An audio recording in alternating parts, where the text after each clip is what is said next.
Hola, soy Ana Vallabriga, escritora a cuatro manos con David Zaplana de novelas de misterio. Bienvenida, bienvenido a mi podcast, un espacio quincenal donde trato de profundizar en el mundo de la literatura y lo hago a través de entrevistas que espero que te resulten educativas, inspiradoras o sorprendentes. Si quieres apoyar este proyecto solo tienes que darle a me gusta, dejar un comentario o compartir los episodios. Cuanta más visibilidad tenga el podcast, a más personas podrá llegar. Y recuerda que un mal día siempre lo puedes convertir en un día de libros. Comencé este podcast, Un día de libros, el 14 de noviembre de 2019, ya han pasado unos años, con un episodio titulado Escritores que sueñan con Netflix. En muchas de las entrevistas que se hacen a escritores, sobre todo a los de género, de terror, de thriller o romance, por ejemplo, suele caer la pregunta tipo ¿tu novela es muy cinematográfica? ¿La ves convertida en un guión de cine? La premisa hace que la mayoría de los escritores se sientan halagados. La pregunta que les brillen los ojos, deseando que haya un cazatalentos en la sala. Sin embargo, no nos engañemos, que un libro sea catalogado como cinematográfico no tiene por qué ser un halago. El cine y la literatura hablan lenguajes distintos. El cine se expresa sobre todo en el idioma del dinero. Los productores limitan a los guionistas y directores, salvo que sean Tarantino y 2 o 3 más, en cuanto a número y tipo de localizaciones, al número y tipo de secuencias de acción y al número y tipo de personajes. En literatura, un escritor solo está limitado por sus conocimientos y su imaginación. Pero la diferencia más importante es que el cine es imagen, mientras que el libro es palabra. Publiqué 16 episodios con temáticas de lo más variado en las que únicamente hablaba yo. El episodio 16 está dedicado al canon literario. Un canon literario es un conjunto de obras clásicas que forman parte de la alta cultura, ya sea por sus características formales, por su originalidad o por su calidad. Se supone que estas obras trascienden épocas y fronteras, y también se supone que son universales y siempre vigentes. El canon se considera el modelo a seguir. Está compuesto por las obras que son referentes, las que se enseñan en los planes educativos. Son las llamadas obras clásicas. Visto esto, podemos aventurar que el canon es una lista muy subjetiva y que se encuentra en constante revisión. Como os podéis imaginar, la incorporación de escritoras al canon ha sido tardía y lenta, y también que el canon occidental es diferente al oriental. En este se incluyen obras como el Corán o las 1001 noches. También dediqué el 12 al fenómeno de 50 sombras de Grey. El personaje de la protagonista es aún más pobre que el de Grey, quizás en un intento porque todas y cada una de las lectoras puedan identificarse con ella, sin que haya ningún rasgo que produzca rechazo. Pero claramente la calidad literaria no es lo que buscan quienes leen o leyeron esta trilogía. Vamos a analizar el fenómeno y por qué se produce en ese momento en concreto, en el año 2011. Lo que se suele buscar leyendo este tipo de literatura es el erotismo. Sin embargo, antes de esta obra hubo miles de historias que ahondaron en la sexualidad y la pornografía. No obstante, eran lecturas minoritarias que no alcanzaron ni de lejos las cifras de venta de 50 sombras de Grey. Vamos a ver qué facilitó que se produjera este fenómeno. O el 7, en el que daba consejos para elegir un libro infantil. Los criterios a la hora de seleccionar un libro infantil son más o menos obvios. El primero es tener en cuenta el nivel madurativo del niño, que no es su edad únicamente. Los niños pequeños prefieren manipular y conforme van creciendo, el nivel de dificultad del texto aumenta. Aquí tenemos los primeros libros de cartón duro o de tela. El segundo es el aspecto referido a las ilustraciones. Por favor, huid de los libros que parecen sacados de un videojuego. No se me ocurre otra forma de definirlo, porque carecen de alma. Las ilustraciones ayudan a estimular la imaginación de los niños tanto como el texto y además van conformando su universo estético. La sensibilidad estética también se educa. El tercer criterio es el texto en sí. hay que leer un poco para ver cómo es la calidad literaria de estos textos, si de verdad son literarios, con palabras cuidadosamente escogidas, con algunos términos complicados que irán aumentando el vocabulario del niño, con metáforas. Pero estos episodios no eran del todo gratificantes para mí. Yo escucho muchos podcasts y los que más me gustan son los de entrevistas. Me encantan. Así que decidí lanzarme a entrevistar a gente que me parecía interesante. Comencé con Antonio Parra, escritor y compañero del Festival Cartagena Negra. Fue con él porque me sentía cómoda y hacer entrevistas era algo nuevo para mí. Así que prefería jugar en casa con alguien con quien me sentía cómoda. Yo creo que eso es fundamental. Es decir, no creo que se pueda escribir sin ser lector. Es fundamental ser lector para luego poder escribir. Entre otras cosas porque llega un momento en el que tú te planteas, o al menos a mí me pasó, a la hora de escribir, quiero escribir las historias que a mí me gustaría leer. Y para eso hay que tener un fondo, un pozo como lector. Hay que ir haciendo ese bagaje de lecturas poco a poco que nos van complementando la formación. Entonces, yo empecé a escribir porque quería ver si era capaz de crear unas historias como las que a mí me gustaba leer. Y no empecé con la novela negra, casualmente. Yo empecé escribiendo relatos, gracias a autores como Julio Cortázar o Borges, por ejemplo. Entonces yo empecé con el relato corto y escribía historias como las que a mí me gustaba leer. Lo de la novela corta fue posterior y ahí tuvo gran parte de culpa Manuel Vázquez Montalbán, porque yo me empapé entera la serie de Pepe Carballo y ahí ya me contagié de novela negra para los restos. O sea, me envenené de novela negra, porque yo creo que con la novela negra uno se envenena, no que se aficiona, o te envenenas o no te envenenas. Y ahí Carballo me envenenó y hasta hoy. Entonces empecé a pensar, bueno, y si yo sería capaz de escribir una historia negra, una novela negra. Y ahí empezaron mis primeros intentos con la novela negra. Y hasta hoy. Desde entonces he hecho ya un montón de entrevistas a profesionales del mundo de la literatura y la edición, con el objetivo de hablar de temas que pudieran interesar tanto a escritores como a lectores, como a personas que sienten curiosidad por cómo funciona este mundo que parece tan simple. Al final se trata de escribir y publicar libros, pero que resulta tan complejo en cuanto empiezas a analizarlo en profundidad.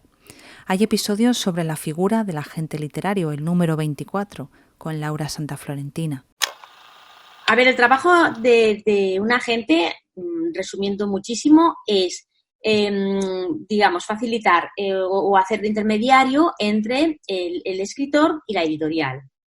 Entonces, por un lado, conseguir que un autor publique en una editorial, defender sus derechos, lógicamente, y luego también eso a nivel nacional, ¿no? Y luego está la parte internacional, que es conseguir que esa obra se vea traducida a otras lenguas, ¿vale? Lo que pasa es que esto ya es una parte muy difícil, porque es verdad que los autores españoles muy poquitos tienen traducciones al extranjero. Entonces, pues, es un mundo que cuesta mucho. Pero bueno, digamos que básicamente son esas, o sea, la parte a nivel de derechos del libro, pues eso, el conseguir un editor, conseguir editores extranjeros, y luego también ahora los diferentes formatos que nos está dando este mundo, ¿no? Pues bueno, el formato audiovisual, sea serie, sea televisión, que ahora estamos en un momento álgido total, todas las plataformas quieren producir, o sea que es un buen momento, por lo menos para darle otra vida también al libro, que estamos en ese sentido en un mal momento, en la parte del libro físico.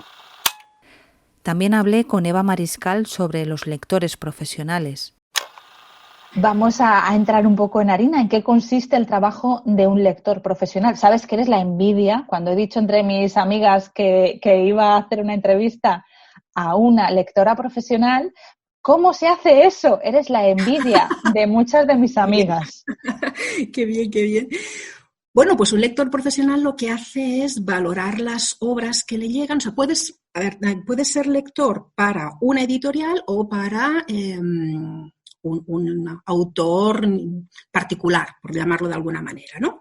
Entonces, lo que haces es valorar la obra que te llega, pues la estructura, si es una novela, la estructura, el lenguaje, la trama, los personajes, no sé, el ritmo narrativo, etc. Y si es algo que es de no ficción, pues, bueno, pues menos temas académicos, que yo creo que también hay lectores, pero eso ya es muy específico, ¿no? Porque tienes que saber, pues, de antropología o de lo que sea, ¿no? O de medicina o de tal. A nivel así como más ensayo o divulgación, pues, bueno, es valorar también el tipo de la idea, el proyecto, el tipo de lenguaje, como si llega al autor, o sea, al lector o no. Y entonces hacer un informe con pros y contras. Si es para una editorial, generalmente ya tienes que ajustarte al catálogo también un poco, ¿no? O sea, en el sentido de que, bueno, pues hay editoriales que son más comerciales, otras que son más literarias, libros que a lo mejor sirven para una o no sirven para otra, no porque sean mejores ni peores, sino porque, bueno, cada uno publica, tiene su línea, ¿no? Editorial. Y si es para un autor particular, pues muchas veces explicarle también dónde falla, ¿no? Cuáles son las cosas que tiene que mejorar o, bueno, ahí sí que es un análisis más, pues eso, ¿no? Sobre todo de estructura de personajes, sobre todo buscarle más los errores quizá, ¿no? Que para que pueda hacer las modificaciones que considere y para que pueda presentarlo a una editorial, pues un poco más trabajado, ¿no? Que no sea... Pues, hombre, generalmente los escritores, ya lo sabes tú, no presentan un primer borrador, sino que sobre aquello corrigen y recorrigen y vuelven a corregir. Pero la vista desde fuera de un profesional, pues bueno, más o menos sabes, le va a dar otra orientación, ¿no? O por lo menos eso es lo que intentamos. O sobre el fenómeno bestseller con Sergio Vila-San Juan.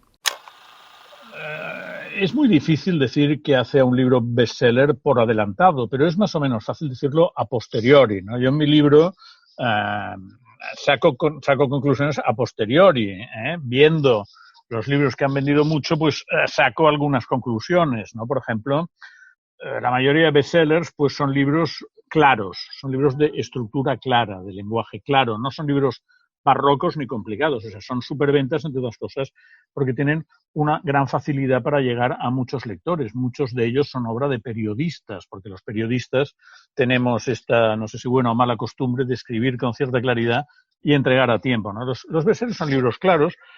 Los bestsellers en su mayoría son libros positivos, tienen una visión positiva del ser humano, no son libros nihilistas, no son libros destructivos, sino que tienden a transmitir la idea de que el ser humano puede salirse. Y luego son libros, cuando se trata de novelas, que suelen tener una buena dosificación del suspense.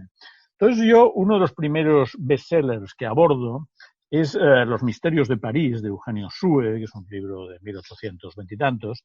Es un gran folletón de misterio, de lo que llamaban los apaches de París, de delincuentes, también de padres que pierden a sus hijos, hijos que pierden a sus padres. Entonces, todo esto, además, Eugenio Sue crea una técnica narrativa que consiste en acabar siempre los capítulos en alto, con una situación muy tensa, ¿no? Pues alguien que se está tirando a una ventana y otro que le coge, para que así la gente, como esto se publicaba pues por día a día en los diarios, para que la gente al día siguiente fuera al diario y comprara la segunda entrega. Bueno, pues estas estructuras narrativas del folletón que usa Eugenio Sue y que se crean, digamos, en la primera mitad del siglo XIX, son las mismas que ahora mismo tú puedes ver en las series de televisión. O sea, las series de televisión cogen las estructuras narrativas del folletón del siglo XIX, que son intrigas donde el suspense se va dosificando,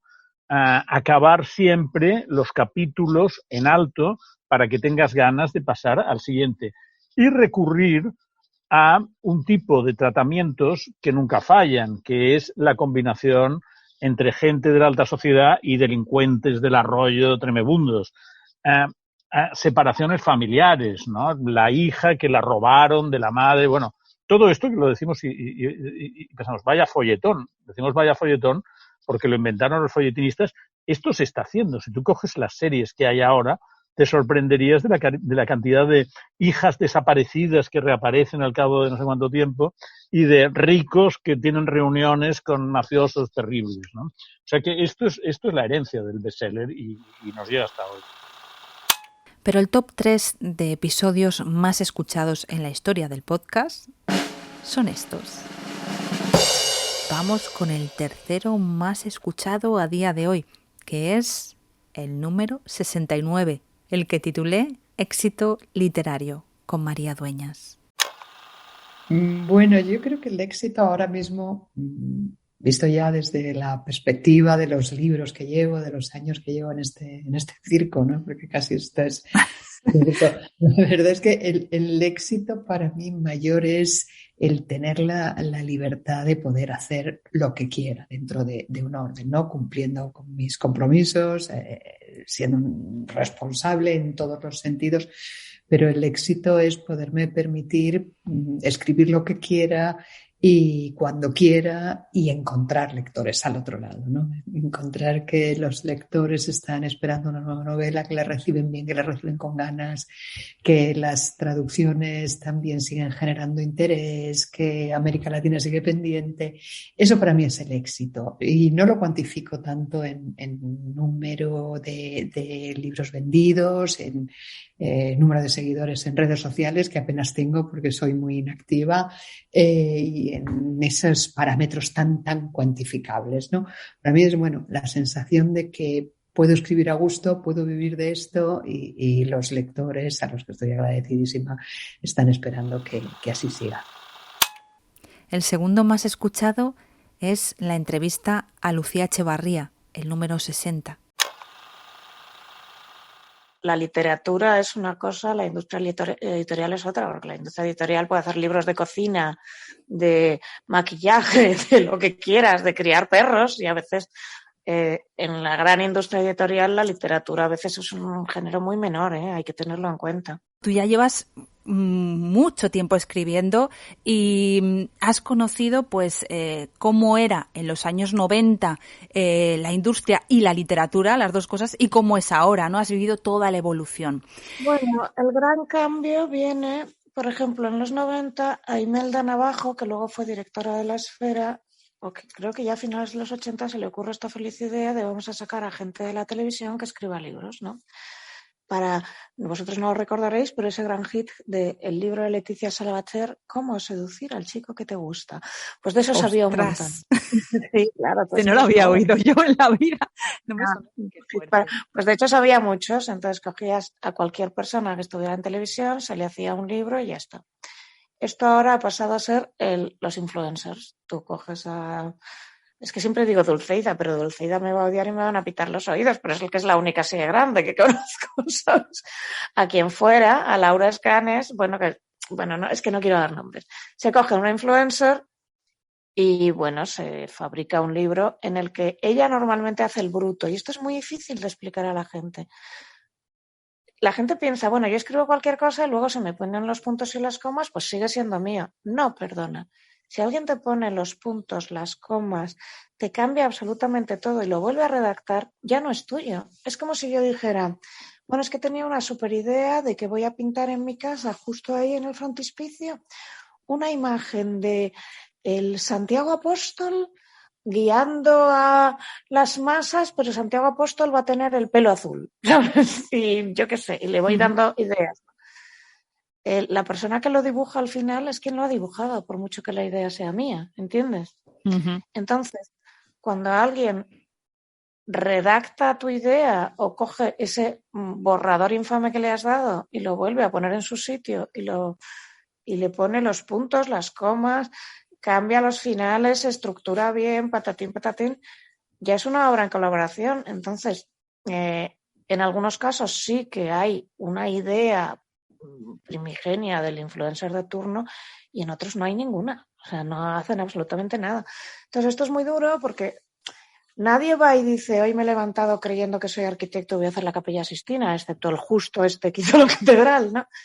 Nadie se levanta y dice ahora mismo quiero entrar al ballet, al Bolshoi porque es que quiero danzar, ¿sabes? Todo el mundo se le ocurre voy a ser DJ porque han visto a Kiko Rivera y no creas que ser un buen DJ es nada fácil y te lo digo porque yo he pinchado Y ser bueno es muy complicado, tienes que tener muy buen oído además, pero muy bueno, y tienes que tener un dominio de la tecnología tremendo. O sea, un Laurent Garnier, por ejemplo, no es un tipo cualquiera, ni un Tiga, ni una de esta gente que cobran millones, ni ¿cómo se llamaba este que le encantaba a mi hija? David Guetta. Todo el mundo se le ocurre, quiero ser DJ, que sí vale como para pinchar en las fiestas, vales, pero para hacer cosas buenas no vas a valer. Todo el mundo se le ocurre, quiero escribir, ¿no? Y te vienen, a mí hace poco me pasó, y además como la pelea fue abierta, lo cuento, una chica es prostituta que me dice que viene con un artículo, y claro, el artículo no tenía ni pies ni cabeza, no había, es que era incomprensible. Y cuando yo se lo estructuro, lo pongo en orden, le pongo un principio y un final, le organizo las frases, le doy una idea, luego ella decía, es que ese artículo es mío. No. Pues eso, vamos, que normalmente la influencer de turno no lo escribe. Y entonces la industria editorial se ha ido, la gran industria editorial, a hacer este tipo de cosas, pero ahora empiezan a surgir, por ejemplo, pequeñas editoriales que lo que hacen es coger nichos. Frida coge la poesía, Capitán Swing coge el moderneo, Acantilado coge cosas muy serias, etcétera, etcétera. ¿Pero qué pasa en España? En primer lugar, que se ha extendido la idea de que piratear está bien. Entonces, gente que lee mucho pero que no compra un puto libro porque se lo descarga todo. Tengo alguna amiga que hace esto y tenemos unas broncas al carajo. Y dices que son muy caros. Digo, nena, que te estás gastando 10 euros en gin tonics. Cada vez que sales te dejas 50, 60 euros en comer y beber, ¿sabes? Uh-huh. Y luego, y que un gin tonic a 6 euros, que yo que he tenido un bar, ese gin tonic no vale esos 6 euros. Estás pagando un sobrecoste de un 200% y no te quejas, ¿sabes? No se puede piratear el gin tonic, no se puede piratear. Claro. Entonces está el pirateo y por otra parte que somos, junto con Portugal, Italia y Grecia, los países con menor índice lector. Es decir, que si tú haces una novelita en Francia, mal que bien, los 20.000 ejemplares, al mínimo que seas un poco normalita, ya llegas. En Estados Unidos no te quiero contar una novela que esté en el puesto 100 del ranking, ya ha vendido 70.000, pero aquí no. Entonces aquí se crea pues una industria muy, muy pobre y una industria que se enfoca, las grandes editoriales, pues en hacer libros objeto que puedan vender muy rápido. Y las pequeñas editoriales pues sobreviven como pueden y a veces pues sobreviven porque la persona que lo lleve pues tiene... Pues mira, ayer mismo estaba hablando con un amigo mío en Barcelona, no quiero decir el nombre, pero quería montar una editorial porque el señor es rico y su novio más, ¿sabes? Y decía, bueno, pues si os aburrís, como el ama de casa que quiere hacer macramé, oye, Anchas Castilla y fantástico. Y yo soy la primera que os ayude, pero que no va a ser rentable, ya os lo voy diciendo. Normalmente hay cosas que son muy rentables. Capital Swing ha sido muy rentable, Frida ha sido muy rentable, hay más que han sido muy rentables, pero suele ser un desastre todo aquí. Entonces te estoy hablando en términos crudos y monetarios porque la gente tiene una idea de la literatura y de la escritura que poco tiene que ver con la realidad al final, ¿no? Y el más escuchado de todos es el 34, en el que hablaba con Ana Mendoza sobre psicópatas, asesinos en serie y perfiles criminales en la literatura. La atracción por la que sentimos ese intentar querer comprender y hay tantos programas que se centran en esto y la literatura es una forma también como de protección. Es decir, hay gente que se siente como mal consigo misma de decir, joder, es que estos temas me gustan, digo, pero es completamente normal porque inconscientemente tú necesitas saber cómo se comportan estas personas y cuáles son los puntos en los que tú te tienes que fijar en ese comportamiento. Por ejemplo, cuando hablamos de un psicópata, damos puntos generales, ¿no? Pues es un narcisista, es un manipulador, actúa de tal manera, porque es un mecanismo de defensa. Es decir, si nosotros sabemos esos comportamientos, cómo empiezan, porque no es de la noche a la mañana, normalmente sí que hay asesinos explosivos, pero por lo general son comportamientos que van formándose con el tiempo y van enseñando esos rasgos que nosotros, pues de forma inconsciente, necesitamos conocer para autoprotegernos e identificar, para alejarnos. Entonces, no es malo tener esa inquietud y ese saber hacia series, libros, para intentar comprenderlo, porque a veces también me llegan preguntas de, es que esto no lo entiendo y me atrae porque me llama mucho la atención cómo una persona puede cometer esto y es perfectamente normal. Sí, sería también un poco la función que tenían pues los cuentos infantiles, ¿no? Prevenirnos contra el mal que nos rodea. Exactamente. Bueno, y la otra pregunta es, ¿existe el mal? Desde mi punto de vista, sí. Es decir, hay personas que, o bien por su propia naturaleza, que de forma biológica tienen esa predisposición a cometer estos actos, o bien porque los factores ambientales de su alrededor han formado una personalidad que acaba siendo violenta y no se pueden reinsertar. Yo creo que hay personas que no son reinsertables, porque primero eso parte de uno mismo. Es decir, el Estado evidentemente tiene que tener las herramientas para poder ayudar a esas personas a integrarse, pero si esa persona no quiere, por muchas herramientas que tú le facilites, no va a reinsertarse en la sociedad y a convivir con todos los demás. Entonces, ¿el mal existe? Sí, hay personas que son malas y muchos de nosotros habremos conocido y seguramente mientras estás escuchando esto, tú y los oyentes, pues seguramente llegues a la conclusión de que ha habido una persona que te ha hecho tanto daño y lo ha hecho de forma consciente que es así. Hay personas que actúan de esa manera y es inevitable. Y me remito a lo que decía antes, si tú entiendes cuáles son esos comportamientos, puedes alejarte de esas personas para que o evitar el daño o por lo menos evitar próximos daños. Pues vamos a ir centrando un poco los conceptos para luego hilarlos con la literatura, pero hablamos del mal. ¿Todos los malos son psicópatas? No, todos los malos no son psicópatas y hay psicópatas que no son asesinos en serie, hay psicópatas que están integrados en la sociedad perfectamente. Hay un psicólogo que es Robert Hare, muy interesante porque tiene estudios sobre la psicopatía y él estudiaba los psicópatas en bolsa, los inversores en bolsa, por ejemplo, es decir, porque son capaces de manejar grandes cantidades de dinero sin pensar en las consecuencias que puede tener que exista una quiebra y se hunda una empresa y con ello decenas de familias detrás, ¿no? Por ejemplo. Entonces, no solamente los psicópatas están en la cárcel, sino que también están en la sociedad y algunos de esos psicópatas incluso son útiles porque hay algunos tipos de profesión que por el impacto que te puede crear o por la sangre fría que tú tienes que tener para llevar a cabo una profesión, a veces solamente lo puede hacer un tipo de persona que tenga esas capacidades de frialdad absoluta para poder llevarla a cabo. Entonces, no todos los psicópatas son malos, vamos a decirlo así, pero es evidente que esa proporción que destaca por esa maldad manifiesta es la que a nosotros nos llama la atención, evidentemente. Entonces, ¿qué sería un psicópata?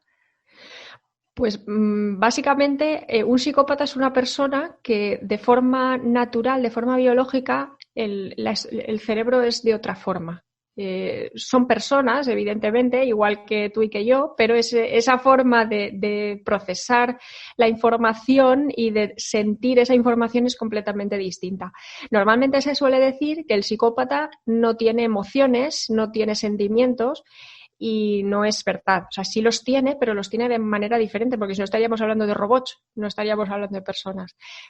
Pero esa forma de sentir, digamos que es narcisista, es egocéntrica, es decir, por encima de ti estoy yo te voy a intentar manipular porque puedo obtener de ti un beneficio propio independientemente de las consecuencias que pueda suceder contigo. Entonces, sienten odio, sienten ira, sienten amor. Por ejemplo, hay un psicópata y en YouTube hay una entrevista de este psicópata que se llama Richard Kuklinski, que era sicario. Es decir, su profesión era asesinar por dinero, pero él tenía su mujer y su familia, sus hijas, y las quería por encima de todo. O sea, su mujer y sus hijas eran intocables. Pero además era una persona muy grande, medía casi 2 metros, muy corpulenta, y la forma de asesinar era poner la soga al cuello y por encima del hombro, en la espalda, así los asesinaba. Entonces los dejaba colgar por detrás. Uf. Claro, él podía hacerlo y después irse a su casa y cenar con su familia tranquilamente. Pero eso, a su familia, él era incapaz de hacerlo. Entonces, hay que diferenciar ese tipo de psicópatas que sí que son capaces de sentir y de valorar lo que consideren que es suyo, como es en este caso sus hijas, por ejemplo. Hay otra medida interesante que no solo es el número de escuchas, sino la referida a la retención, es decir, el porcentaje de oyentes que han escuchado hasta el 90% del programa.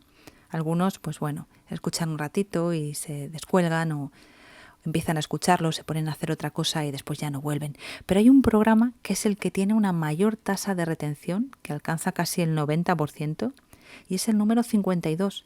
Es la entrevista que hice a Félix J. Palma, en la que hablábamos sobre si se puede aprender a escribir. Este programa lo he titulado ¿Se puede aprender a escribir? Y en una entrevista para El Mundo decías que a veces la calidad de tus libros cuenta menos que tus seguidores de Instagram. Entonces, ¿lo que hay que aprender no es a escribir bien, sino a saber cómo conseguir seguidores en redes? Bueno, pues mira, ahora que me comentas esto, una vez me pasó hace unos años en un taller literario, una alumna se me acercó y me dijo, mi sobrina quiere escribir, le gusta escribir y quiere ponerse a ello. Y le digo, ¿y le has dicho que se apunte a uno de mis talleres? Y dice, no, se va a hacer un perfil de Instagram. Ahí queda resumido todo, ¿no? Eso lo dice todo. Bueno, entonces, ¿que se puede aprender a escribir? ¿Es necesario saber escribir? Se puede enseñar a escribir. Se puede enseñar porque, bueno, la literatura es un arte, ¿no? Y como todo arte, tiene una parte de talento, que esa no se puede enseñar, que esa hay que traerla de casa, pero también tiene una parte de técnica, ¿no? Y esa sí se puede enseñar. Y esa no naces sabiéndola. Y si no sabes esa, creo que la otra es mucho menos eficaz. Creo que los escritores, los profesores de talleres, cogemos a los alumnos que tengan o no talento y por lo menos le enseñamos la parte técnica, ¿no? Si tienes talento, pues sabrás aprovecharlo mucho mejor, ¿no? Y si no, bueno, pues te quedará unas nociones, pero yo creo que el talento sin técnica se puede malograr fácilmente. Bueno, este es el resumen hasta el momento de Un Día de Libros y cierro así esta temporada. Espero que disfrutéis del verano y nos reencontramos en septiembre. Que disfrutéis de muchos días de libros. Si no quieres perderte ninguna entrevista, suscríbete al canal y recuerda que dentro de 15 días volverá a ser Un Día de Libros.